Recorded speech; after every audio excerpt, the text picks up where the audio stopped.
24 নম্বর হলো কথা বলতে ব্যস্ত অথবা ঘুমন্ত ব্যক্তির পিছনে নামাজ আদায় না করা। قال النبي صلى الله عليه وسلم لا تصلوا خلف النائم ولا المتحدث رواه أبو داود। আল্লাহ নবী বলেন, তোমরা কথা বলতে ব্যস্ত অথবা ঘুমন্ত ব্যক্তির পিছনে নামাজ আদায় করবা না। কথা বলতে ব্যস্ত এবং ঘুমন্ত ব্যক্তির পিছনে, যে ইমাম সাহেব যদি ঘুমায় তার পিছনে নামাজ আদায় করলেই হবে এবং কথা বলে, এরকম আগে এটা ছিল। এখন আগে নামাজের মধ্যে কথা বলতে পারবে, বুঝলেন কথা? এই জন্য রাসূল হাদিসের মধ্যে এইভাবে বলছে। এখন আপনারা অনেকে বুঝতে পারেন না কি বল, আগে নামাজের মধ্যে কথা বলা যেত, এরপর এটা নিষেধ করে দিয়েছে, বুঝলেন কথা?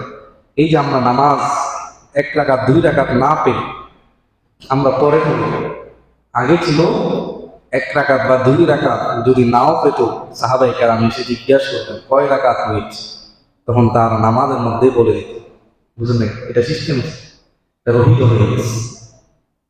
এই জন্য রাসূল বলেন যে নামাজের মধ্যে কথা বলে এবং ঘুমা, তার পিছনে তোমরা নামাজের ইক্তেদা করবা না।